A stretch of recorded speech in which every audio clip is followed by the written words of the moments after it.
Buenas tardes a todos. Vamos a esperar a que Instagram empiece a avisar a nuestros seguidores y ahorita damos comienzo.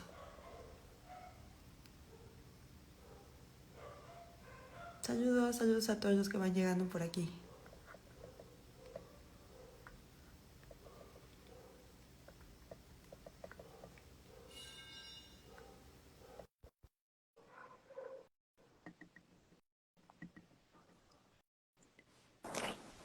Hola. Hola, ¿qué tal? Buenas tardes. Buenas tardes. Vamos a esperar un momentito. El día de hoy también nos va a acompañar la técnica Verónica. En cuanto ahorita yo creo que ya anda por aquí. Ok, Ya comenzamos. perfecto. Berito, creo que ya andas por aquí. Te voy a mandar la invitación para que te puedas conectar. Ya te envié. Buenas tardes a todos los que van llegando. Muchas gracias por acompañarnos en otro live.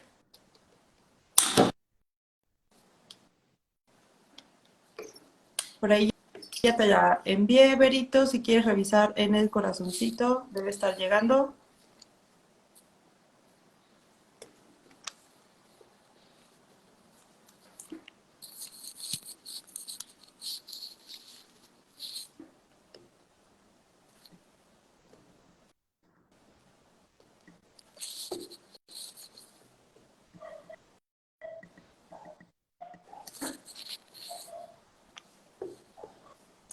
Voy a volver a enviarte, Berito, a ver si ya puedes.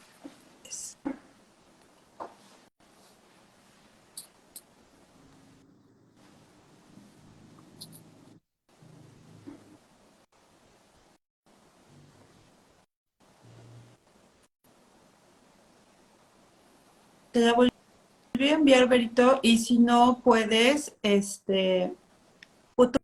tú puedes pedirme entrar, perdón, en la parte de abajo donde está una camarita con un más. Puedes darle en esa camarita para que yo pueda aceptar tu solicitud para entrar. Porque me dice aquí que no puedes conectarte. Sí estás aquí en línea, pero pareciera que no te llega la invitación.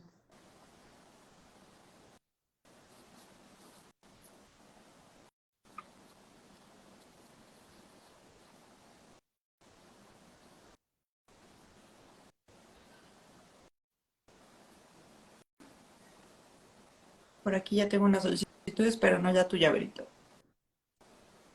Ah, ok, ya te vi que andas por aquí, Vero, dice que te uniste. Y te decía que en la camarita que está abajo, pues, que tiene un más, tú le puedes dar ahí para que yo pueda aceptarte para que entres.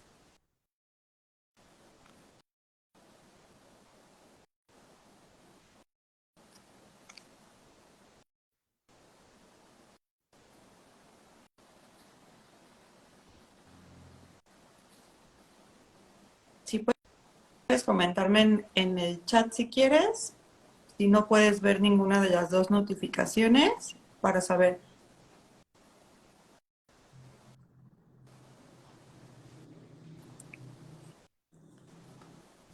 Bueno, parece que está teniendo problemas para conectarse. En un momento más intentamos.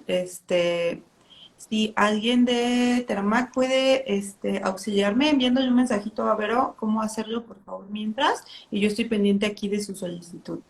Y vamos a empezar en esta tarde. Muchas gracias por acompañarnos nuevamente. Bienvenidos todos. El día de hoy nos acompaña la doctora Guadalupe Méndez Cruz y voy a hablarles un poquito acerca de ella. Es médico radiooncólogo graduada del Instituto Nacional de Cancerología.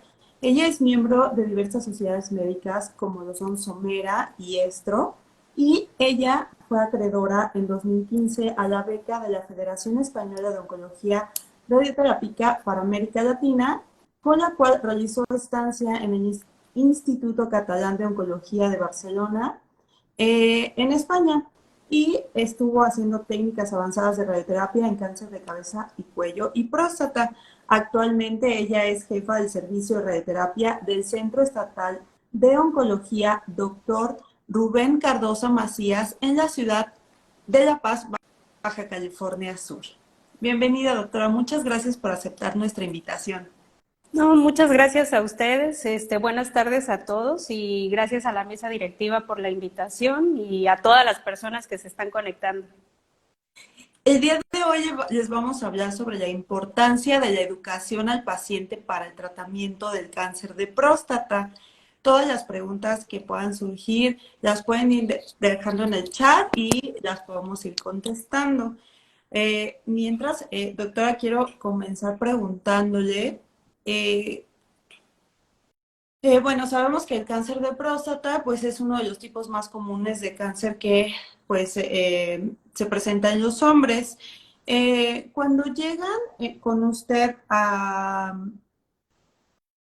la consulta de primera vez, ¿cómo abordan a un paciente? Bueno, primero, además de explicarle al paciente la indicación o el motivo por el que necesita radioterapia y claro, explicarle la dosis, el número de sesiones que le vamos a dar, también debemos explicarle cómo va a ser el proceso.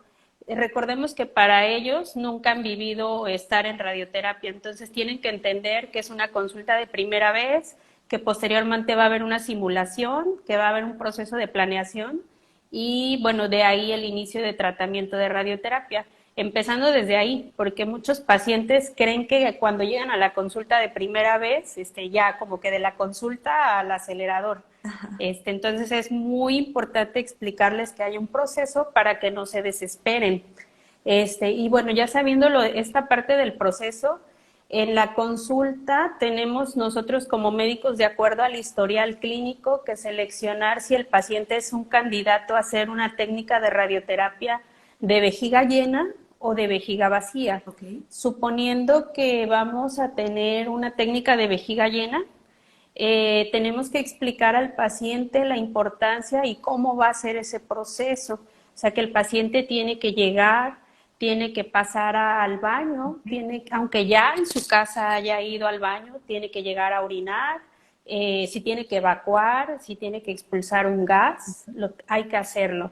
Ya que pasó este vaciamiento, después de eso va a tomar cierta cantidad de líquido y una vez que haya tomado esa cantidad de líquido, claro, también nosotros vamos a tomar el tiempo, o sea, cuánto tiempo entre que el paciente pues tomó el agua y que va a empezar a tener la sensación de querer ir a orinar y explicarles que tiene que ser cuando apenas empieza, no es una sensación urgente de que ya no aguanto de ir al baño, sino cuando apenas empieza a tener la sensación de querer ir a orinar, es un reflejo de que ya ese órgano está lleno y es el momento en el que se hace el estudio.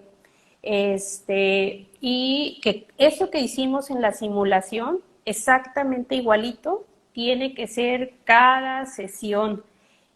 Además de decírselos verbal, es súper importante. Yo al menos lo hago en la consulta. Hago uso de modelos anatómicos, Okay. O de imágenes para explicarle al paciente que se haga la idea visual de dónde está la próstata, qué tiene adelante, atrás, a los lados, o sea que no es un órgano aislado, que tiene vecinos, que no son vejiga y recto y los intestinos, y que estos órganos entendamos que no están fijos en nuestro cuerpo, sino que son móviles, y que estos órganos también, tanto vejiga y recto, se deforman según nosotros tomemos agua o no y según tengamos evacuaciones o no.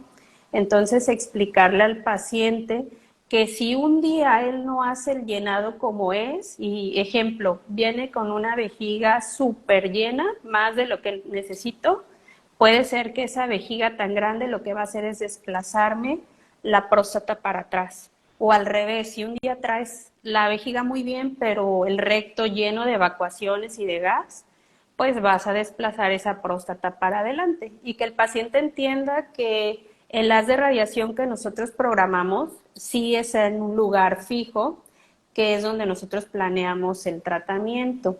Entonces, si yo deformo esa ubicación, lo que va a pasar es que ese haz de radiación probablemente no va a tratar el volumen tumoral y sí puede llegar a estar tratando segmentos de la vejiga o segmentos del recto, y que eso va a traer consecuencias a largo plazo. También que el paciente entienda eso, porque muchas veces los pacientes quieren ver una repercusión inmediata y lo que piensan es como, pues yo no hice el llenado de vejiga hoy y no pasó nada, yo me siento bien.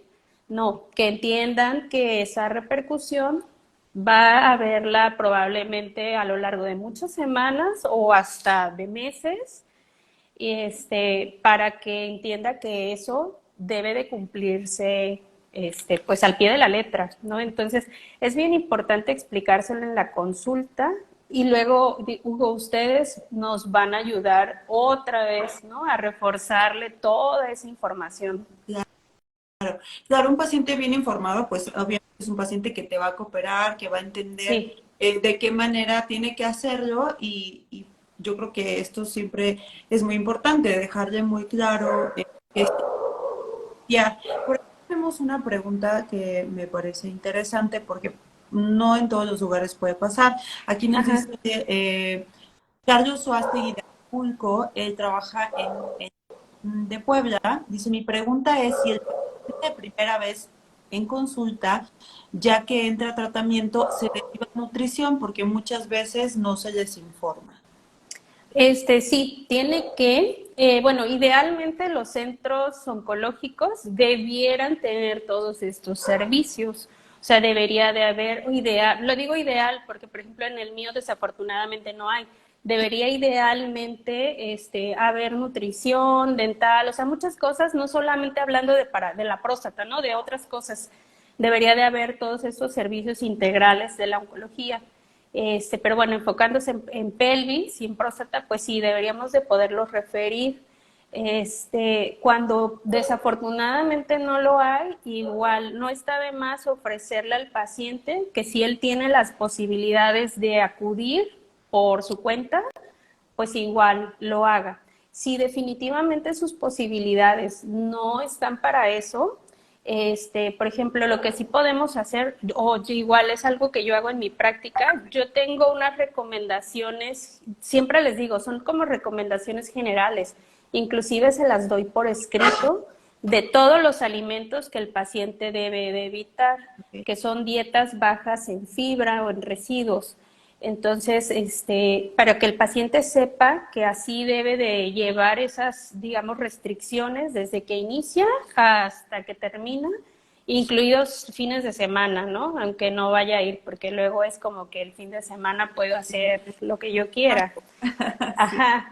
Entonces, y lo otro bien importante, yo definitivamente no simulo a un paciente inmediatamente, sin haberle dado esas indicaciones, porque es obvio que, pues, el paciente va hoy a la consulta de primera vez habiéndose desayunado, su coquita, su esto, todo aquello. Entonces, para que una simulación esté bien hecha y la verdad que no les hagamos hacer dobles estudios y el paciente pues todo igual doble estudio, yo les digo que cuando menos 2 días de anticipación haber llevado esas restricciones de la dieta Ok, y después de esos 2 días hagamos la simulación, para que realmente sea una simulación pues confiable. ok, Uh-huh. sí, perfecto.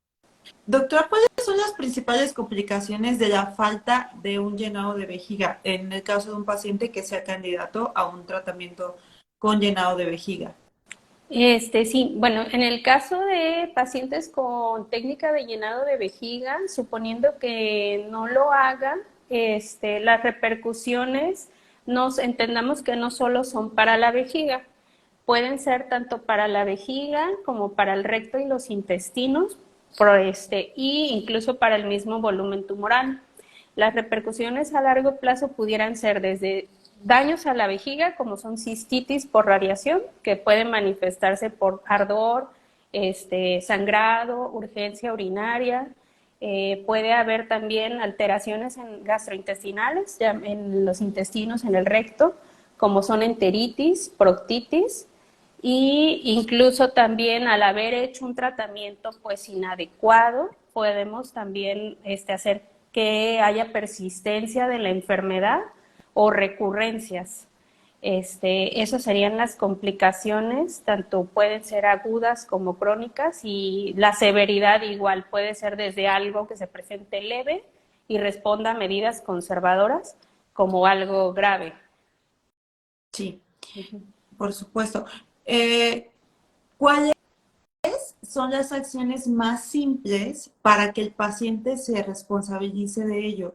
O sea, ya dijimos que pues una plática o un paciente bien informado, pero ¿usted cuál considera que puede ser una acción simple para que el paciente entienda y se responsabilice de su propio Sí, tratamiento?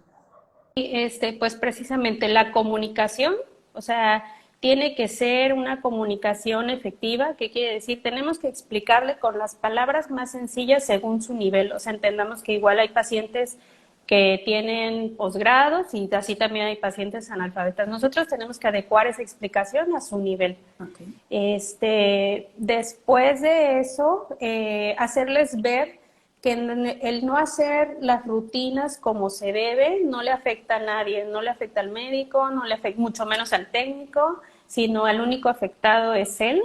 Y por ejemplo, no llevar las indicaciones de la dieta o el llenado. El único que se está haciendo trampa es él, y el único que va a tener las repercusiones es él. Entonces, que lo entiendas, suena muy duro, pero es tal como se le debe de explicar para que pues lo pueda comprender, que él tiene que hacerse responsable. Que sí vamos a estar nosotros como un apoyo, claro, pero que al final el más responsable va a ser él. Y aparte, bueno, si es posible, es algo que yo igual implemento, les doy todo, además de verbal y visual, se los doy por escrito. Porque muchas veces en la consulta puede ser mucha información y como que se bloquean. Entonces, yo les doy una serie, además de la dieta por escrito, también les doy una hojita de los cuidados, o sea, cómo va a ser paso 1, así desglosado, llega, va al baño, paso 2, esto, paso 3, aquello, para que en su casa lo lea, y también así no hay pretextos si es que ya no me acordé, no me dijeron, eso sería bueno implementar folletos, informativos, o sea, no sustituyen la plática, sino refuerzan la plática. Claro, y, Uh-huh. y como nos dice, ¿no? Es así, responsabilizas al paciente en decirle, bueno, acuérdate que en la plática te dimos un folleto que Claro. está recordando, ¿no? Qué es lo que tienes que hacer para que después no nos digan, no, es que a mí no me dijeron. Exacto.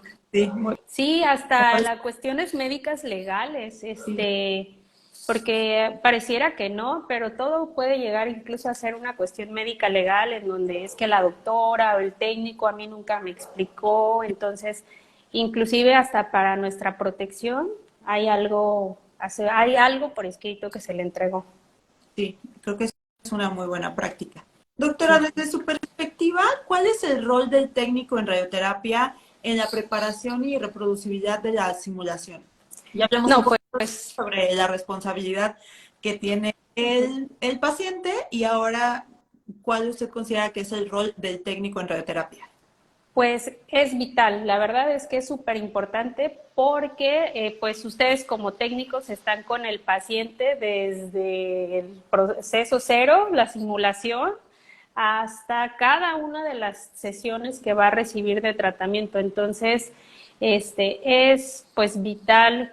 Ahí sí también es la educación al paciente y al personal, y no lo digo, sobre todo cuando hay personal nuevo o que se acaba de incorporar, Sí, tomarnos el tiempo también para explicarles a ese personal nuevo por qué se piden ciertas indicaciones médicas, o sea, que no es porque sí, o sea, cuáles serían las repercusiones, para que también ellos lo hagan convencidos, de lo que están haciendo, y no tanto como por seguir una indicación así que me pasaron en una hojita al pie de la letra. Y sí es súper importante. El técnico es un apoyo más para reforzarle al paciente en la simulación lo que se va a hacer. Y luego en el acelerador lo mismo, para estar al pendiente de que el paciente realmente está llevando las indicaciones. Entonces, la verdad es que el papel de ustedes es clave, porque son los que están con el paciente todo el tiempo. Sí. Pero también muy importante, nosotros debemos, como médicos, nosotros la verdad es que debemos de ser receptivos a la información que ustedes nos dan. El trabajo en equipo aquí es súper importante y todos deben de estar igual. Y es vital ser receptivo, porque muchas veces a lo mejor yo dije, vamos a hacer un llenado de vejiga, pero el técnico de la simulación se da cuenta que eso nunca va a poder pasar. ¿Por qué? Porque a lo mejor es un paciente que no es cooperador, Sí. que es renuente a llenar la vejiga, o simplemente que su nivel de comprensión no le va a permitir llevar las indicaciones. Entonces el técnico nos va a informar eso a nosotros como médicos y nosotros debemos de ser receptivos también a esos comentarios que son muy valiosos. Sí. Sí, yo creo que, como usted lo comenta, pues somos un equipo multidisciplinario, muchas veces lo Sí. decimos, pero creo que sí pues es real, ¿no? Uh-huh. Nosotros somos ese enlace entre el paciente, entre el físico, entre los médicos Uh-huh. y somos, podríamos decir que nos damos cuenta más rápido cuando empiezan a presentar alguna toxicidad o Sí. si ve estas inconsistencias en el que el paciente a lo mejor está renuente para tomar el agua o lo cachaste que no se acabó todo el agua Ajá. o te dice que Sí. se la tomó y no se la tomó, muchas veces nosotros como que ya justamente conociendo al paciente porque lo vemos mucho más veces durante las sesiones, nos vamos dando cuenta más o menos el paciente cómo se va comportando. Entonces Claro. sí, definitivamente somos un equipo multidisciplinario y siempre debemos mantener esta vía de comunicación abierta. Sí. Doctora, ¿cuál es la cantidad de líquido que debe ingerir un paciente? Podríamos decir en una simulación que se puede considerar eh, normal o Uh-huh. que no tiene algo especial. Una simulación convencional, Ajá. ¿cuál es la cantidad de líquido que debe ingerir el paciente? Bueno, lo que nos dicen las bibliografías es que es de 150 a 250 mililitros. Okay. La verdad que por practicidad es más reproducible pedir 250 mililitros. ¿Por qué? Porque, bueno, hasta botellitas comerciales de 250 mililitros hay. Sí, Entonces es más difícil pedirle, tómese 125 o tómese, porque es muy difícil calcular eso. Entonces yo diría como tal 250 mililitros es una cantidad adecuada. Igual vamos a entender que también estos pacientes van a ser diferentes cada uno. Habrá algunos que tienen ya problemas para los, digamos, propios por su enfermedad, o sea, van a tardar en el llenado de vejiga, este, entonces a lo mejor en otros pudiéramos usar una cantidad mayor, este, pero bueno, 250 mililitros sería como algo estándar. ok.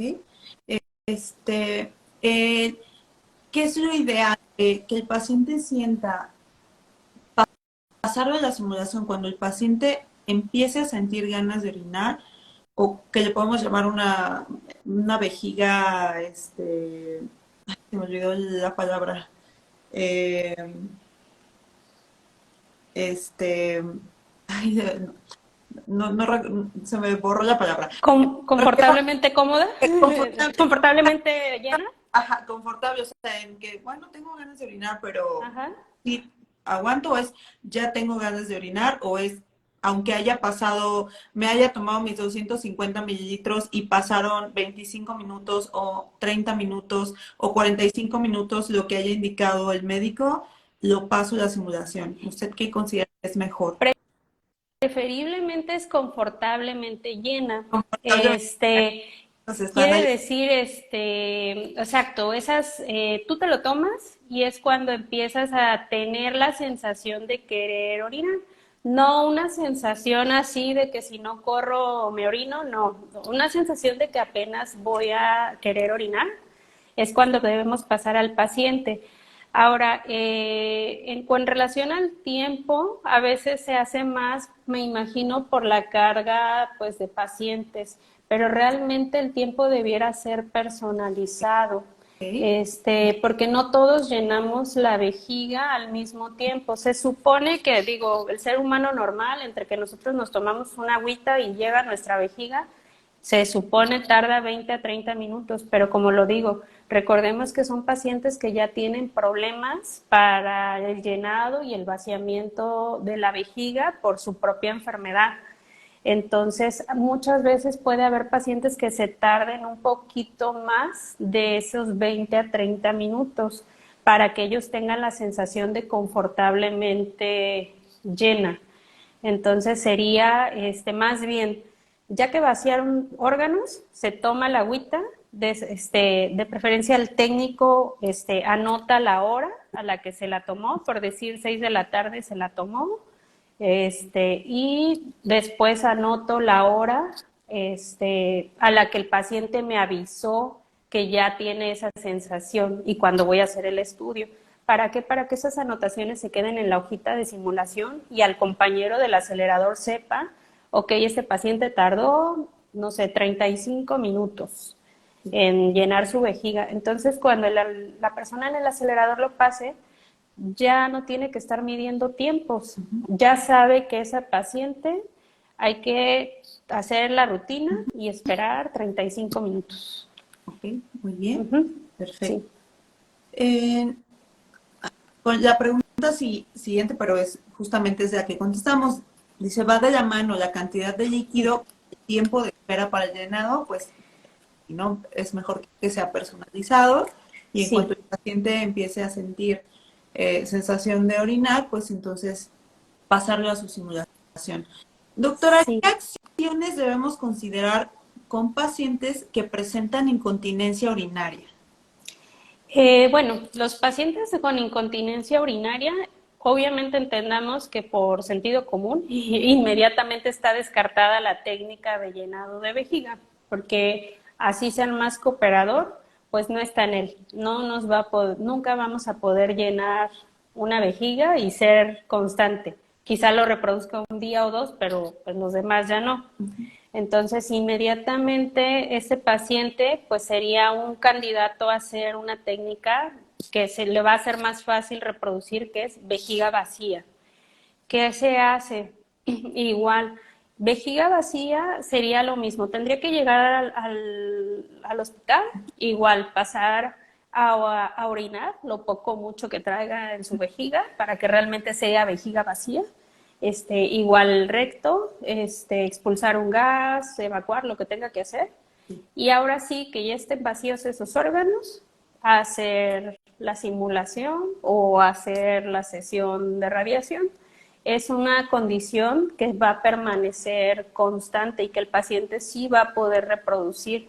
Es más popular para nosotros la técnica de vejiga llena, pero no es la única y vejiga vacía también puede ser muy buena, sobre todo para estos pacientes. Y si la planeación se hizo con vejiga vacía y pasó las restricciones a los órganos y la cobertura fue adecuada, pues es un plan pues bueno, seguro y que el paciente va a reproducir. Perfecto, muy bien. En su experiencia, eh, ¿es preferible llenar la vejiga o no llenarla para este tipo de tratamiento de pacientes de cáncer de próstata? Va a ser personalizado, pero más o menos a grandes rasgos les explico más o menos cómo podemos decidir. Sí, Este, los pacientes, por ejemplo, ¿y para qué son cada una de las técnicas?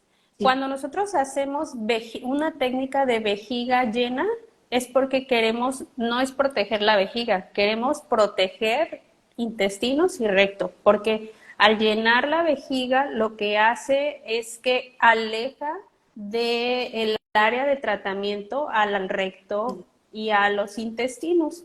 Entonces, no es para proteger la vejiga, sino la técnica de llenado es para proteger intestinos y recto. Entonces, ¿a quién me gustaría usar esa técnica? A lo mejor me gustaría usarlo en un paciente que en la consulta, yo en su historial clínico interrogué y a lo mejor ya tiene otras patologías de los intestinos. O sea, pacientes que ya padecen colitis, intestino irritable, algunas enfermedades como enfermedad de Crohn, cosas gastrointestinales. Ellos ya de por sí están afectados en sus intestinos, en su recto. Entonces, a lo mejor en ellos me va a venir muy bien protegerles un poquito más esos intestinos y recto y prefiero una técnica de vejiga llena. Y ahora, ¿quién es vejiga vacía? Vejiga vacía sirve para proteger vejiga, porque cuando la vejiga está desinflada es menor el área de exposición a esa entrada y salida de los haces de radiación. Entonces, se protege más la vejiga. Entonces, ¿a quién quiero usar en ese caso vejiga vacía? Sería, por ejemplo, pacientes con incontinencia urinaria, como ya dijimos, que no van a poder hacer llenados de vejiga, pacientes que ya tienen patologías anteriores de problemas de la vejiga por algún otro motivo, o pacientes no cooperadores, renuentes a seguir las indicaciones. Ellos es más fácil que vayamos a poder reproducir una técnica de vejiga vacía que una técnica de vejiga llena. Así más o menos, digo, es a grandes rasgos. Tal vez se me pasan muchas otras indicaciones, pero más o menos es como se tomaría la decisión. Ok. Doctora, y tanto estas dos técnicas, vejiga vacía y vejiga llena, ¿son aplicables para las distintas técnicas, para un 3D conformal, para un IMRT? Sí, sí, son aplicables.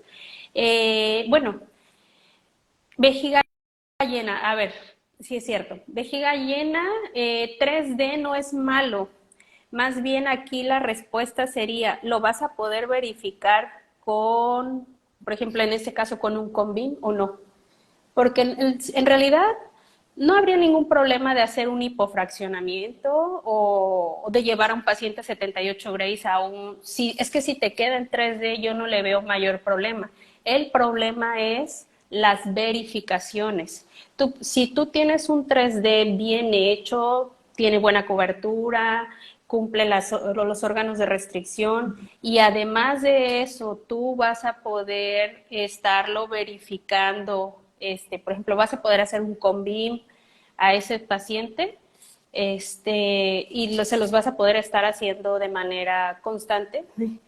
No me parece mal que puedas hacer un 3D y llevar a esos pacientes hasta una dosis elevada. El inconveniente sería si no los vamos a poder verificar porque no tengo el recurso o porque mi población es tan grande que no los voy a poder verificar. Entonces, es más bien el problema. O sea, de poder ser aplicables las técnicas, sí, sin problema. Tú puedes hacer vejiga vacía o vejiga llena y hacer IMRT, Rapid-ARC, 3D, sin problema. Más bien, si lo vas a poder o no verificar. Muy bien. Sí, sería muy arriesgado hacer, por ejemplo, una técnica de llenado si tú nunca lo vas a poder verificar. Yo ahí diría, pues, no, que preferentemente no lo haga. Ok. Muy bien.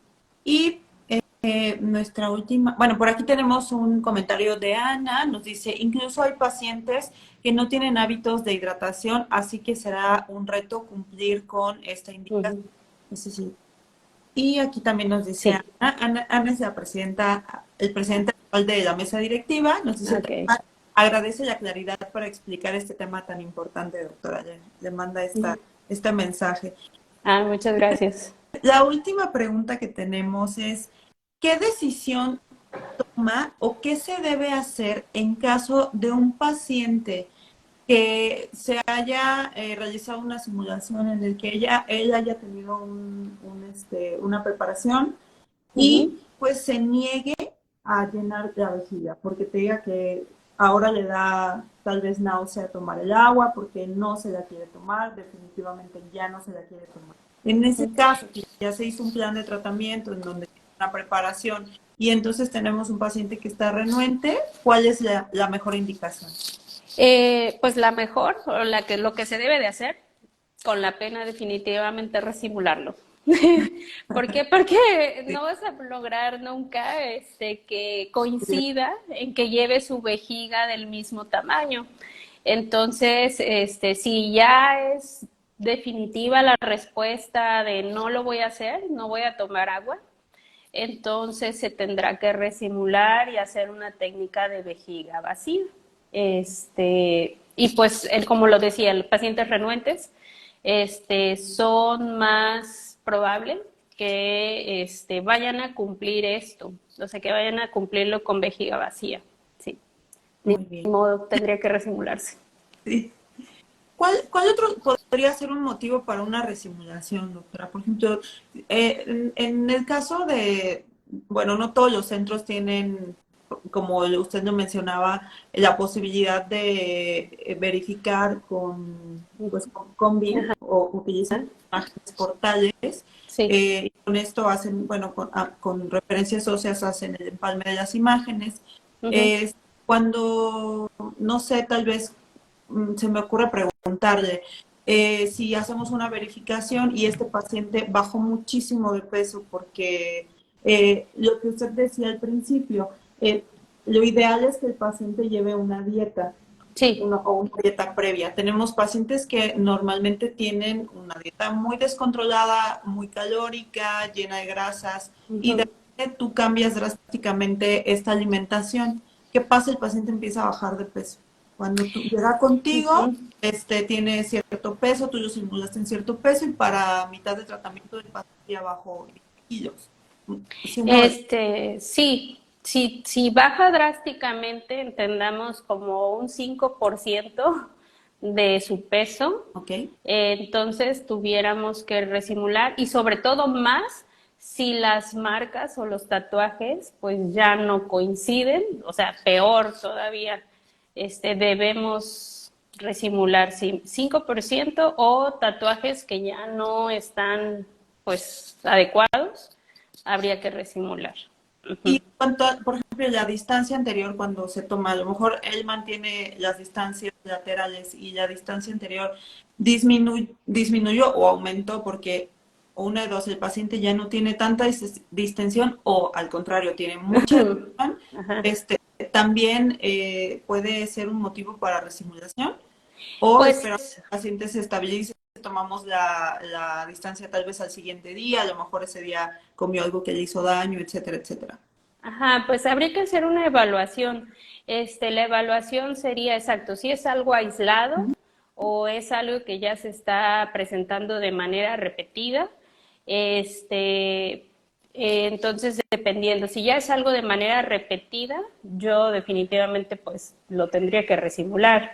Si es algo aislado, porque como tú lo dices, un día, no sé, algo le hizo tener más gas, bueno, pues en ese caso, como va a regresar a la normalidad, no le vería caso resimular, pero sí hacerle énfasis al paciente que eso es reflejo de que está haciendo algo o transgresiones a la dieta, pues, y que debe de apegarse porque no podemos estar así con esas variaciones constantes. Sí, perfecto. Ajá, y luego, sobre todo, si tienes el Convim, también eso te va a ayudar, las imágenes, porque pues también vas a poder verificar si independientemente de la distancia, tú estás viendo tus volúmenes en el mismo lugar y el llenado de tu vejiga y el vaciamiento de tu recto están cumpliendo o no.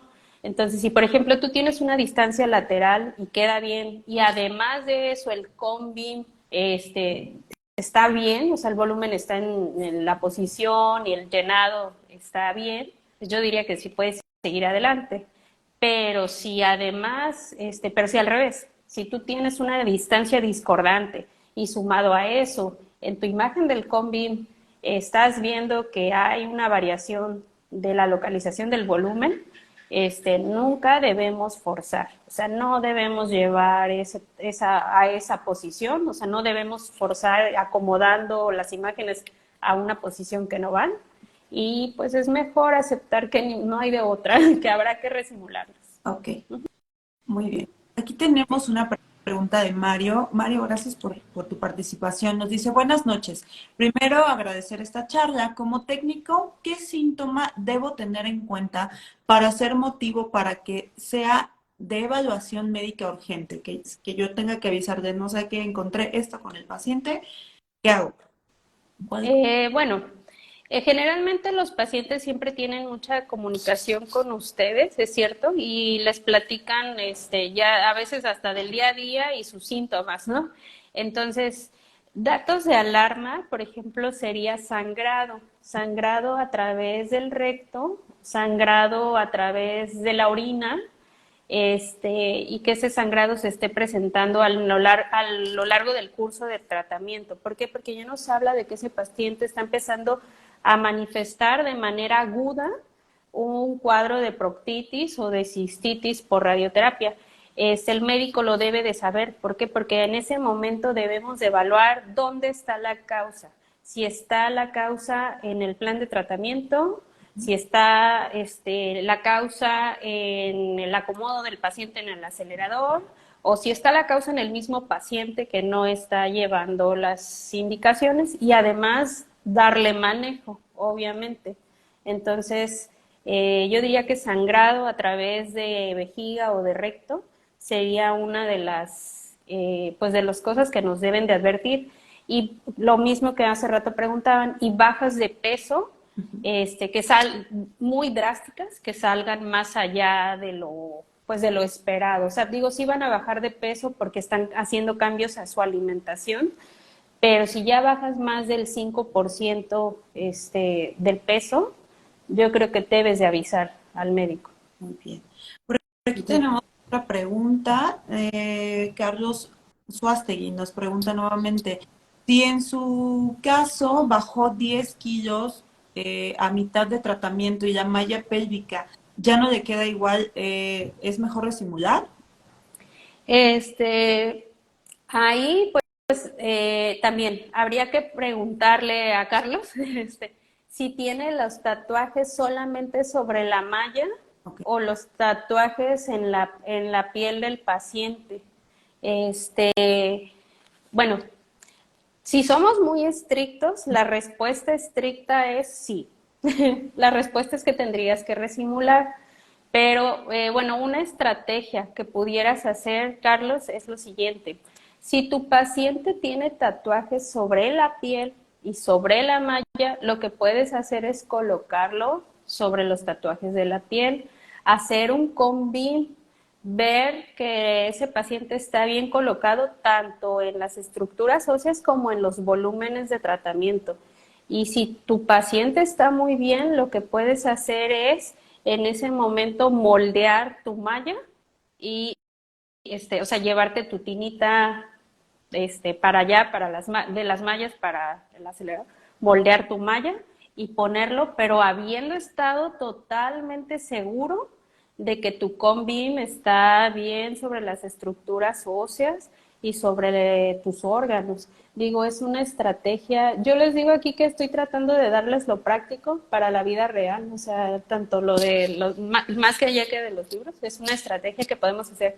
Si tienes tatuajes sobre la piel, pero si solamente se los pusiste sobre la malla y la malla ya no le queda, no vas a poder hacer mucho y vas a tener que resimularlo. Ahí sí. Entonces a veces pues tuviera para más seguridad y por si te pasa esto, tener los tatuajes de la piel y los de la malla. Por aquí tenemos otro comentario, dice, con las nuevas técnicas de tratamiento, la radiodermitis llega a presentarse esporádicamente en algún paciente. ¿Hay algún ungüento, crema o algo que pueda usar el paciente mientras está en tratamiento? Bueno, sí, pues hay varios que están aprobados en su uso para el tratamiento en radioterapia. Digo, ya mejor me voy a ver como comercial. Pero bueno, como no nos está patrocinando nadie, digo, los puedo decir. Pueden usar Sonri, o pueden usar el RadioCare, que son dos productos que están avalados para el tratamiento de la radiodermitis. Incluso, por ejemplo, el Sonrin usado desde el inicio puede ser, bueno, pues no preventivo, pero retardar la aparición de los síntomas, sobre todo en aquellos pacientes que se conocen sensible o de piel sensible, pudieran usarlos desde el inicio.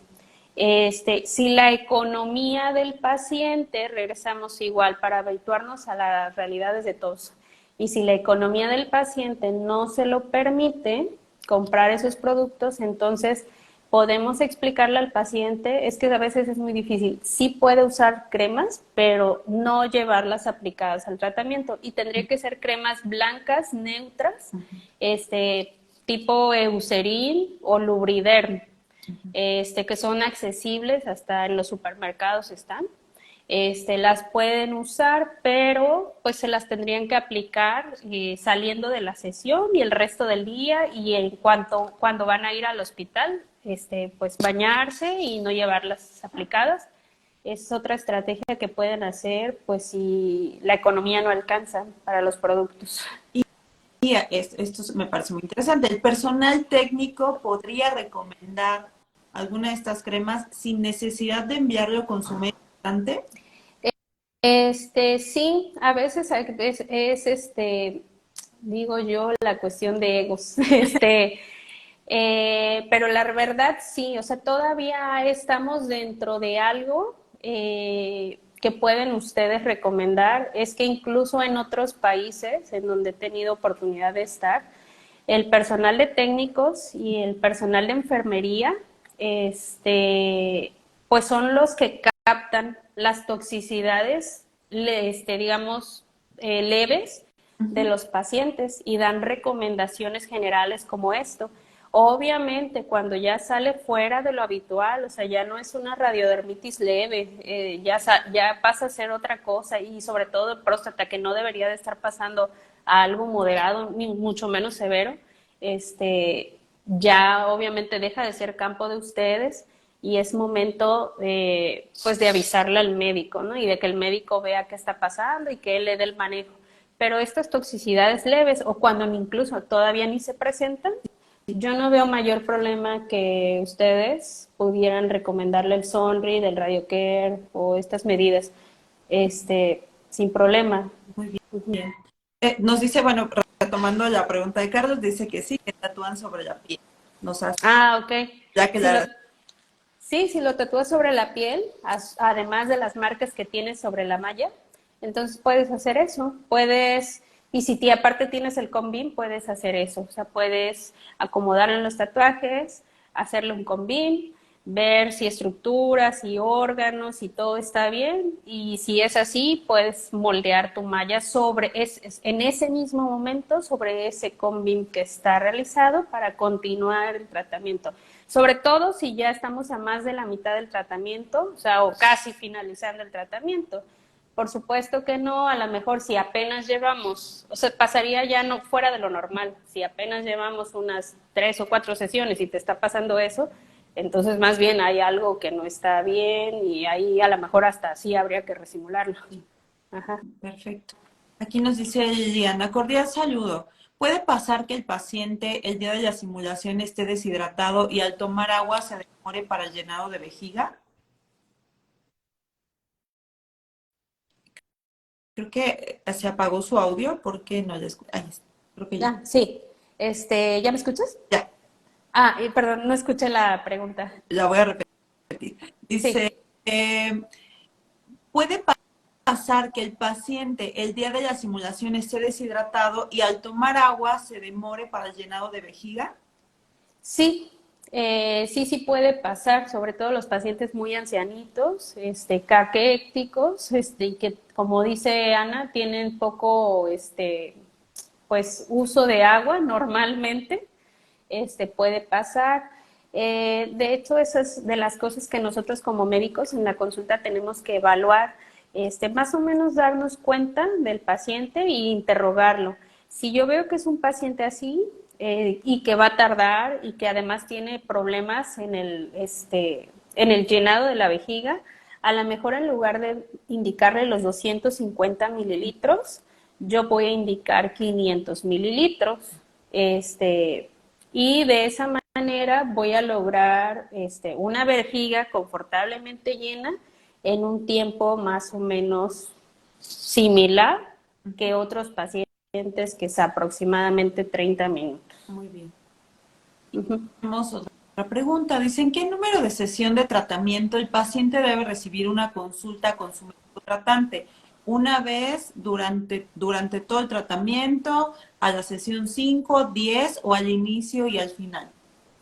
Lo que debe de pasar, bueno, idealmente debería de ser, bueno, obviamente la inicial, debe de haber una a la mitad, debe de haber una final, esas son como las 3 obligatorias, pero el paciente también, bueno, decirle que si se siente mal en el intermedio de esas consultas, que puede pedirnos consultas adicionales. Y hacerle ver también cuáles se siente mal, pero obviamente por cosas de la radiación también. Sí. Si usted tiene esto, que sí es por la radioterapia, aparte de esas 3 consultas, usted puede pedir una consulta intermedia entre esas. Muy bien. Sí. Muy bien. Bueno, pues espero que no tenemos más preguntas. Por aquí tenía un saludo de Adriana Sainz. Ay, qué gusto. Sí, Adrianita, Ay, le dejo un saludo. muchos saludos, Adriana. Y creo que ya no tenemos más preguntas. No, parece que ya no. Bueno, entonces yo creo que concluimos en que un paciente bien informado es un paciente que va a cooperar mucho mejor durante el tratamiento, hacer énfasis en tener que estar recordándole al paciente la importancia de su llenado de vejiga o en este caso de que tenga su vaciamiento. Perfectamente. Sí. ¿Una otra recomendación que quiera darnos, doctora? Pues que trabajemos en equipo, que todos seamos receptivos a darnos consejos y comunicaciones para que nuestros tratamientos pues sean realmente exitosos. Y pues que, exacto, el paciente también es parte de ese equipo al que debemos lograr convencer de hacerse responsable de muchas de esas acciones, y que eso lo podemos lograr entre todos, o sea, tanto el médico el día de la consulta, como ustedes los técnicos cada día que lo están viendo. Y también, la verdad, ¿por qué no decirlo que nosotros como médicos, o sea, apegarnos mucho más de lo que a los pacientes, viendo estas consultas de manera más periódica para lograr ese apego en los pacientes, y reforzarles acerca de las rutinas. Muchas veces a veces la comunicación es la clave. Cordial, sí. Sí. Bueno, pues aquí tiene muchos agradecimientos, muchas gracias, excelente conversación, muchas gracias por esta excelente charla, nos desean una noche. Y yo también, doctora, en nombre de la mesa directiva, nuevamente le agradecemos mucho que haya estado esta tarde con nosotros. Por aquí también le mandan saludos desde el INCAN. Ay, me da muchísimo gusto, la verdad me da nostalgia, y bueno, aprovecho también, los quiero muchísimo, los técnicos del INCAN, donde yo me formé, siempre muy lindos, todos conmigo, yo los reconozco su labor, y la verdad que aprendí muchísimo de todos, cada uno de ellos, gente muy valiosa, y hay gente, la verdad, mis respetos, a veces ellos sabían más, no me da ninguna pena, a veces ellos sabían más cómo simular a los pacientes, porque tienen mucha experiencia, entonces, la verdad, muy agradecida, de todo mundo aprendí ahí, y pues me hicieron, cada piececita que pasé por ahí, me hicieron ser el profesional que soy hoy. Entonces, muchas gracias a a las personas del INCAN que están conectadas. Y por aquí Alejandra también nos dice gracias, Berito, que tuvo problemas para conectarse, el día de hoy iba a estar con Ok. también nos dice muchas gracias, una charla muy clara. Adrianita otra vez nos dice por aquí, felicidades doctora, buenas indicaciones para el tratamiento de próstata. Nos saludan también desde Tabasco, Rubí, que siempre está aquí pendiente, linda charla.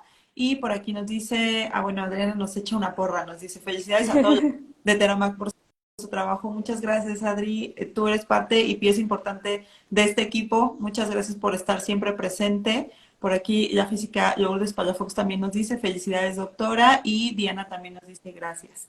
Y con esto finalizamos. Que pasen todos una excelente noche. Nos vemos pronto en otro Conversando con Teramac. Muchas gracias nuevamente, doctora. Un saludo desde la bella Jalapa, que yo sé que el día de hoy, porque les cuento que la doctora también es de Jalapa, yo estoy en la ciudad de Sí. Veracruz, yo trabajo en el Centro Estatal de Cancerología, para los que por aquí son nuevos y van llegando, mi nombre es Jessica Campos, fue un placer el día de hoy estar con ustedes y le cuento, doctora, que tenemos un clima típico jalapeño, chiquitina, de verdad está delicioso. No, pues la verdad es que sí, sí que lo extraño y pero bueno, el trabajo me trajo hasta La Paz y bueno, también estoy feliz acá ahora en mi nuevo hogar. Perfecto, pues muchísimas gracias.